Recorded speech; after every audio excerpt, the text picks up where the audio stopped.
Hi, this is Darice Rene coming to you with another Vlog Days of Summer I Grind Vlogist video.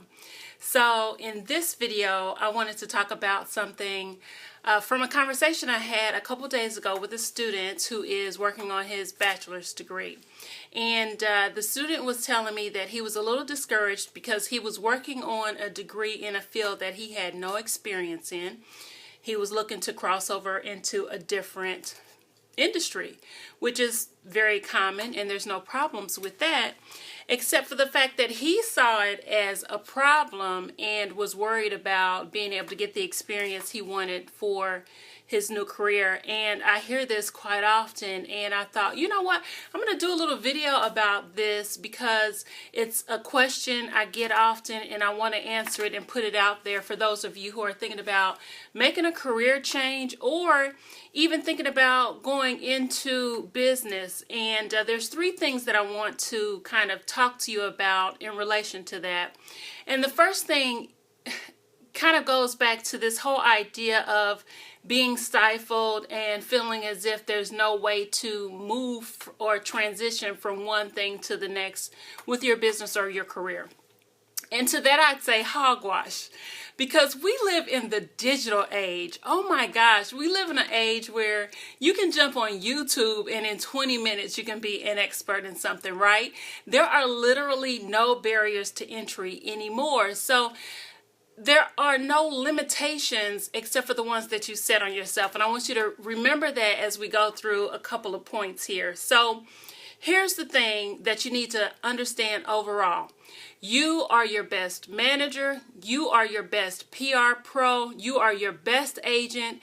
And no one can talk about your skills better than you can. So keep that in mind, first of all. Now, as far as some advice, here are the three things that I would say to go after and to keep in mind while you transition or look to gain experience in another area. First thing is that you have to be ready to get out of your shell. There's absolutely no way you can make a leap or make a jump from one field to another if you're just sitting around hoping that it'll happen. The truth of the matter is, I did a conference a couple years ago for college, and the first thing I told them is that if you're not doing what you want to do yet, how about you go find the people who are doing what you want to do, follow them, stalk them, track them. With social media being what it is, you can literally, open up a character study and the person not even know it. Which is a little freaky and weird, so don't take it the weird way, but take it for what it is. The truth of the matter is if you want to be the next CEO of Facebook, then go find the CEO of Facebook, read about him, see what he tweets about, understand his background, and figure out the formula, if there is a formula, so to speak. So that's the first thing. You got to get out of your shell. You've got to put yourself out there, and you've got to take some calculated risks. Again, if you're not doing exactly what you want to do, then you've got to be able to put yourself in a position to learn, right? So that could very well mean that you go take a volunteer position or donate some time in some other capacity in the area of expertise that you'd like to gain. But you can't do it if you don't put yourself out there. When I first started teaching at the university level, I gave a semester of my time away for free because I wanted to sit in the classroom and observe from a teaching perspective. I, of course, have been there as a student, but I wanted to observe and figure out if it was really something that I saw fit to doing. Sat there as a proctor, so to speak, for a couple months. Couple months go by, and the professors put me in positions to be able to teach a little bit at a time until ultimately it was full time, and I was able to do it for a lot of years. But I would not have known if it was not. I wouldn't have known if it was a good fit if I didn't put myself out there and I donated my time. I gave my time away. Okay. Number two, you've got to be strategic, be targeted.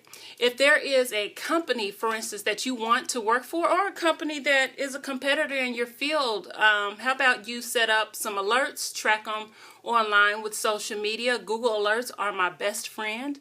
I find out exactly what's happening in any area or industry that I am researching at the time, and it's a wonderful way to get an idea of a company's, not just what's in the news, but there's ways to find out what the culture of a company is like. I mean, for instance, if you want to go into accounting and you want to work for a big accounting firm, how about you find out about that accounting firm? Are you a good fit? It's easy to find out. So do that. Be strategic. With LinkedIn being what it is, we're only there's no more 6 degrees of separation, right? Like, it's like, oh yeah, you're one circle away or what have you from getting to anybody you want to get to. So be strategic. And the third thing is that you have to absolutely set yourself apart. Now, from a career perspective, I hope that you've heard of the Occupational Outlook Handbook. It's one of the best resources that our government puts together, but it literally tells you for every position what the requirements are, what the education's like, what the salary range is like, and all this good stuff, the Occupational Outlook Handbook. And I used to tell students about this all the time, and what I would do is I would tell them to take it a step further. So if you know that a nurse has this degree and she typically gets her experience from working in these types of medical offices, you do something different. You've got to set yourself apart, right? So maybe you go at a horizontal but not or a parallel but not necessarily the exact route, and that's okay. It's okay to go out and, I don't know, get experience as a tennis instructor and figure out how that thing works with where you're going, and how to talk about the skills you developed as a tennis instructor and how it relates somehow to this other seemingly unrelatable thing. Okay, the point is that it's okay to take non-traditional routes. As a matter of fact, the road is getting so fuzzy anymore. Nobody is, well, there are some, but not a lot of people are taking, this step and the next step and the next step to get somewhere. So don't be afraid to go against the grain. However, when you do that, be willing and ready to share that you've done it and share how it has set you apart from the pack. You come in with an additional skill set, guess what? Not only are you more interesting and you bring more diversity to the table, but you've got something that the common person or, the traditional route takers don't have. So do that, and then don't be afraid to talk about it. All right. So that is it for me. I am Darice Rene, again signing off for the I Grind Vlog Days of Summer. I hope you enjoyed this video, and I want to hear from you. Have you taken a non-traditional route? Did it work out for you? Or are you even thinking about it? Let me know, okay? Thank you again for watching. This has been a phenomenal ride, and I'm looking forward to talking to you on the blog. Thank you. Bye-bye.